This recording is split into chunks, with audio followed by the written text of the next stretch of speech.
오늘 보면은 바울이 아테네에서 이제 철학자들과 이 변론하는 그런 내용들이 함께 보이고 있습니다.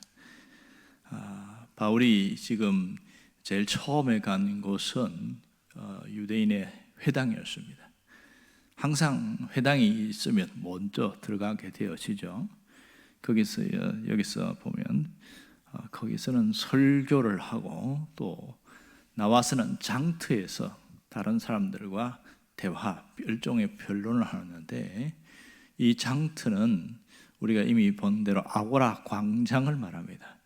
이 아고라 광장은 단순한 시장으로서의 역할만 있는 것이 아니고 집회와 재판, 그리고 공공장소로서의 다양한 어떤 문화 행사 이런 것이 있고, 또 회의도 하고 이런 또 변론도 있고 이런 여러 가지 기능이 있는 곳이 이 장터입니다. 오늘 이 부분을 이야기를 하고 있는데, 그러면 여기서 바울이 변론하는 내용이 무엇일까요?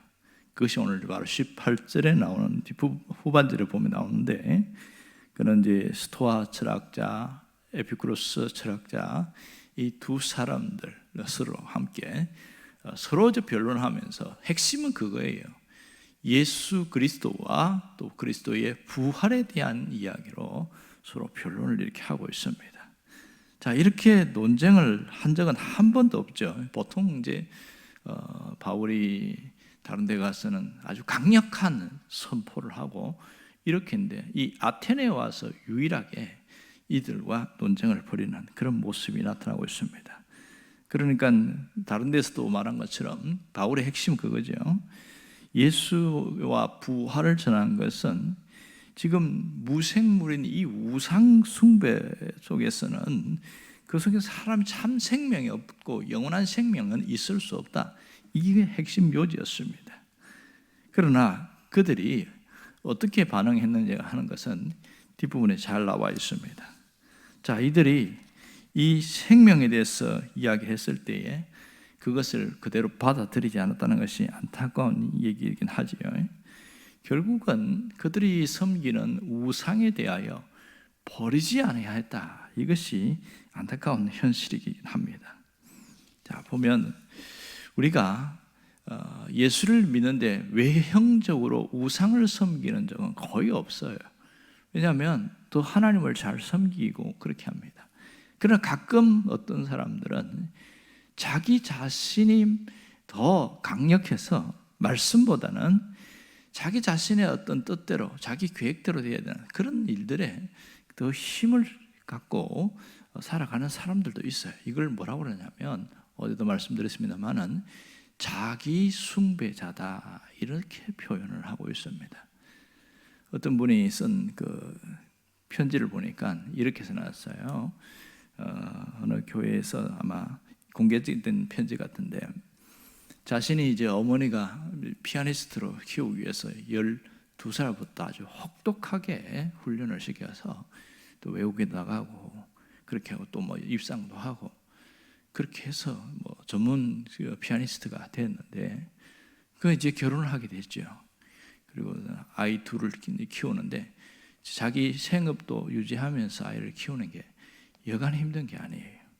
그러니까 틈틈이 자기도 피아노 그렇게 전문가지만 또 연습해야지, 또 주부로서도 일도 해야지, 이게 보통 일이 아닌 거예요. 그러니까 아이들을 키우는 법에 대해서 한 번도 배운 적이 없으니까 그냥 눈에 보이는 대로, 또 감정에 되는 대로 그렇게 하니까 아이들이 자꾸 삐뚤어지는 거예요. 엄마, 학원은 왜 가야 돼? 학교는 꼭 가야 되는 거야? 뭐 이런 기본적인 질문부터 시작해서 굉장히 아이들을 키우기 힘들고, 근데 자기가 정해놓은 틀 속에서 뭔가 이 아이를 막 그렇게 윽박지르고 하니까 성격도 자꾸 이상해지고 그러는 거예요. 그러면서 자기가 회의감이 오는 거예요. 이게 내가 원하는 가정 생활이 아닌데 아이들은 왜 이 모습으로, 왜 이럴까? 나는 왜 이렇게 피곤할까? 막 이런 복잡한 생각 속에서 그가 말씀을 들으면서 뭘 깨달았냐면, 내가 내 뜻대로 뭔가 하려고 하는 이것이 자기 숭배에 가깝구나, 이걸 깨달은 거예요. 그 이후부터 그분이 자기가 딱 네 글자, 내려놓음이라는 그 글자를 자기 가슴에 새기면서 하나님 앞에 기도하기 시작했습니다. 그랬더니 나와 같은 비슷한 처지에 있는 어떤 분도 만나고 함께 같은 제목으로 기도하는 사람이 생기기 시작했어요. 그러니 혼자 기도하는 것보다 훨씬 힘이 난 거죠.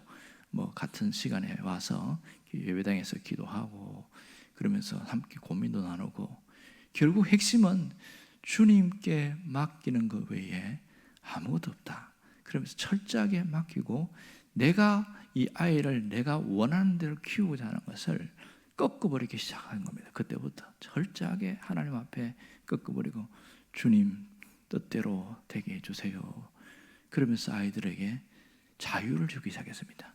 내가 만든 틀 속에 갇힌 이 아이들이 마치 새장에서 풀린 그런 새처럼 막 자유를 느낍니다. 그러면서 한 3개월이 지나니까 조금씩 아이들이 달라지기 시작해요. 조금씩. 그러면서 변화가 일어나는데 결국은 이 아이들이 이렇게 성격이 못되게 된 것은 내 탓이었구나. 이걸 깊이 깨닫게 되는 뭐 그런 장문의 편지 내용이었습니다. 결국은 보면 우리는 나도 모르게 자기 숭배자로 빠지는 그런 경향성이 있다. 그렇게 이야기합니다. 그래서 이 바울에 대한 얘기를 비유하면서 그 얘기를 하는 누가 한 분을 봤는데요. 바울은 철저하게 유대주의에 그렇게 빠져 있었고, 그리고 아주 장래했던 비전과 미래를 위해서 살아갔는데, 결국은 그는 그리스도를 핍박하고 그리스도인들을 죽이는 일에 몰두하는 자기 숭배자로 살게 되었다. 그 얘기를 하는 거예요. 그러나 그가 예수님을 직접 만난 이후부터 그가 버리기 시작하는데, 자기가 가진 스펙과 지식과 재능과 로마의 신분, 이걸 버리기 시작했다는 거죠. 우리가 빌립보서 2장에 보는 것처럼 나는 모든 것을 배설물로 여긴다 이렇게 하면서 버립니다. 그렇게 철저하게 버리면서 나라는 것을, 자기가 세운 계획과 자기 틀의 모든 것을 버리기 시작하면서 그리스도가 가장 존귀하게 되기를 원합니다. 그것이 바울의 사상이었어요. 그러니까 그 다음부터는 달라지는 것이 내가 그리스도와 함께 죽은 것을 믿게 되었고, 이제 내가 그리스도와 함께 산다는 것을 믿게 되는 놀라운 일들이 일어나게 되는 겁니다. 이 엄청난 비밀은 자기를 비울 때에, 그러니까 내려놓음이 있었을 때에 가능했던 일인 것이죠. 그 이후부터 바울의 메시지는 참 부활과 생명에 대한 복음을 전하는 일에 집중했습니다. 결국 보면 이 부활과 생명이 있어야 된다. 그럼 왜 바울이 부활에 대한 얘기를 계속 강조하느냐? 그리스도의 죽음만 이야기하면 사실 우리도 죽고 그리스도도 죽고 뭐 다 죽는 거잖아요. 그러나 아무도 부활한 사람은 없습니다. 그분이 부활했기 때문에 우리가 그분의 부활을 믿어야 영원한 생명을 갖게 되어지고 우리도 함께 새로워진다. 이게 핵심 메시지였던 것이죠. 오늘 우리가 그리스도인으로 살면서 이제 철저하게 버리고 삽니다만은 아직도 뭔가 한켠에 자기 그 어떤 고집과 자기 숭배에 빠질 만한 일들이 있다면 그것마저도 싹 비워버리는 그런 자가 되어야 한다. 그것이 오늘 우리 주님의 핵심 메시지입니다.